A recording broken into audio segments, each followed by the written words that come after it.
Go ahead. So what is the question that you asked? So the question is, what advice do you give to these young kids that are protesting? What is it that you think that they should know about how to protest and how to access the system to change it? I believe that they have a right to have their voices heard and to do it peacefully. I definitely encourage them to express their concerns and have a demand that the government address those concerns. So I'm looking forward to the dialogue where young people can come to the table also and their voices are heard, because we're living in changing times. And for those changes to take place, we have to have the millennials and the young people at the table to express their concerns about society. Are there any other ways besides protesting that you feel that they should know how to access? Voting and getting involved in the system. So I'm thinking that it's so important for our young people to be given an opportunity to represent. And so that was one of the reasons why I supported the establishment of our youth council of the NAACP at the University of Mary Washington, because our young people, they're not only our future, they are our present, and our voices need to be heard. I would like to speak. You let me know when. Go ahead. First and foremost, glory to God, power to the people. Don't let anybody, especially your oppressors, tell you the way in which you should protest. Be safe, protect your people, protect your community. Don't be tearing up black businesses. If you see a black business torn up, go in, help them clean up, donate. But don't let anybody tell you which form of protest works. Okay, especially your oppressor. They're the reason we're here.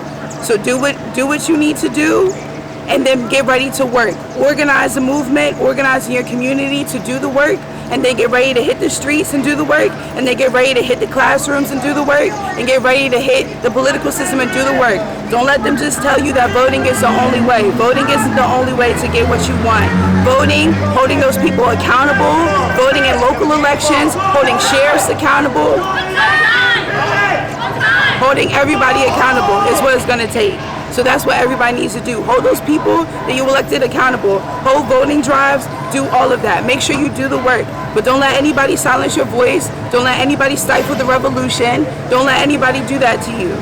You get out there, you do the work, you show up, you get on the streets, you protest, you let people see you, you stand up for your rights, you stand up for your people, then you vote, then you hold people accountable, then you protest if they still don't do it. Don't let anybody silence you.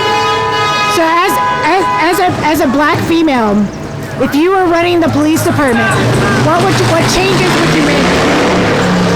If I was running the police department as a black female, I would recognize that the police department should be on the side of the protesters. They should be marching with the protesters. They shouldn't be tear gassing protesters. They shouldn't be shooting protesters. We're here because the police department all over the country is affiliated in some way and contributing to white supremacy. That's why people are out here protesting all night and putting themselves at risk. Not because they want to. Nobody wants to scream justice for George Floyd or say her name for Sandra Bland and Breonna Taylor. Nobody wants to do that. So the police department's all over. If you're good cops, you need to come out here and you need to stand up with the people. You need to stand with the people. You need to get shot with rubber bullets and see how it feels on the other side when you don't have your uniform and your badge on. You need to see how the people are feeling, because black people are out here hurting, period. And that's just what it comes down to. So if you say you're a good cop, you should be standing up. People shouldn't have to have their knees in somebody's necks and backs for you to feel like you're a good cop and to stand up. That's stupid. If you're a good cop, you need to be a good cop. You need to hold that sheriff accountable. You need to hold all your counterparts accountable and talk to them or quit.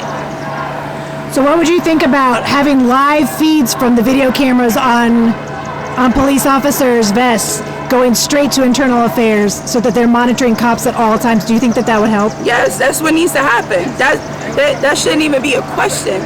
That needs to happen. There's no reason that they should be able to turn their cameras off, to not have cameras on their vests, on their badges, or anything like that. No, you need transparency. That's what community policing is about, and not supremacy, and not drowning out the community. You need to see. You need to see it, and everybody else needs to see it. There's no reason you should be in control of what video evidence goes to internal affairs. Absolutely. Excellent.